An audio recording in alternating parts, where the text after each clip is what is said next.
తిరుపతి నగర శివారు ప్రజల భయం గుప్పిట్లో కాలం వెల్లదీస్తున్నారు. ఆధ్యాత్మిక నగరం తిరుపతి శివారులో చిరుతపులి సంచారం మరోసారి తీవ్రంగా కలకలం రేపుతోంది. తిరుపతిలోని ఉపాధ్యాయ నగర్ ప్రాంతంలో చిరుత సంచరిస్తోంది.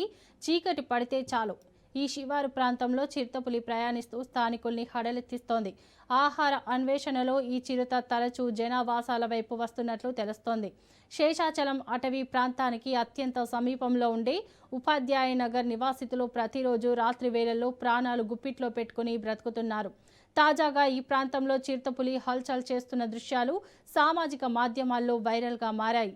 ఈ విజువల్స్ చూసిన స్థానికులు మరిన్ని గుబులు పడుతున్నారు. ఏ నిమిషంలో చిరుత ఇళ్లపై పడి దాడి చేస్తుందోనని తీవ్రంగా ఆందోళన వ్యక్తం చేస్తున్నారు. రాత్రి వేళల్లో ఒంటరిగా బయటకు రావాలంటేనే జనం వణికిపోతున్నారు. ఫారెస్ట్ అధికారులు వెంటనే స్పందించి బోన్లు ఏర్పాటు చేసి ఆ చిరుతను పట్టుకోవాలని స్థానికులు కోరుతున్నారు. ఇక ఇదే అంశంపై మరింత సమాచారం మా ప్రతినిధి నారాయణ రెడ్డి అందిస్తారు. చెప్పండి నారాయణ రెడ్డి. తిరుపతి నగర శివారు ప్రాంతాల్లో మరోసారి చిరుతపులి సంచారం తీవ్ర కలకలం వేస్తుంది. శేషాచలం అటవీ ప్రాంతానికి అత్యంత సమీపంలో ఉన్న ఉపాధ్యాయ నగర్ లో నివాసం ఉంటున్న నివాస ప్రాంతాల వద్ద కూడా నిన్న రాత్రి సుమారు 11 గంటల ప్రాంతంలో కూడా చిరుత రావడం కూడా తీవ్ర భయాందోళనకు గురి చేస్తుంది.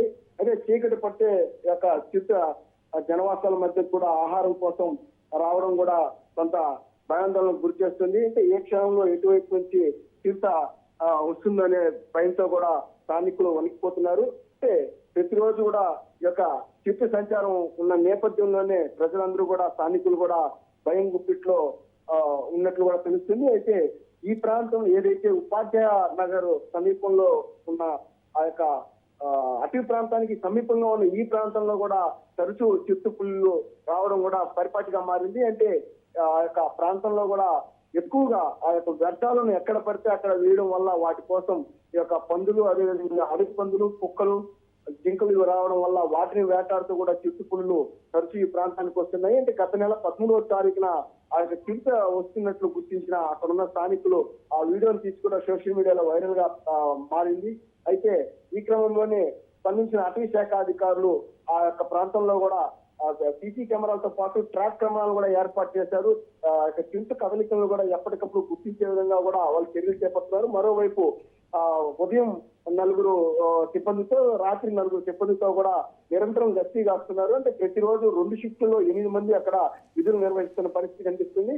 అయితే చిరుత యొక్క కదలికలు ఎక్కువగా ఉన్న నేపథ్యంలోనే అక్కడ బోనుని ఏర్పాటు చేసి కూడా ఆ యొక్క చిరుతపులను బంధించే విధంగా కూడా ఆ యొక్క ప్రతిపాదనలు పంపినట్లు కూడా తెలుస్తుంది. అయితే ఆ పై అధికారుల నుంచి ప్రతిపాదనలు ఇంకా అంటే రావకపోవడంతోనే ఆ యొక్క బోనును ఇంకా ఏర్పాటు చేయలేదని చెప్పి కూడా కింది స్థాయి సిబ్బంది చెప్తున్నారు. అయితే మరోవైపు ఈ యొక్క చిరుత సంచారం ఎక్కువగా ఉన్న ఈ ప్రాంతంలో కూడా రాత్రి వేళల్లో కూడా ఒంటరిగా సంచరించవద్దని చెప్పి అదేవిధంగా పిల్లలు, అదేవిధంగా వృద్ధులు, మహిళలు కూడా కొంత అప్రమత్తంగా ఉండాలని చెప్పి కూడా ఫ్లెక్సింగ్ బోర్డు కూడా ఏర్పాటు చేసిన పరిస్థితి కనిపిస్తుంది.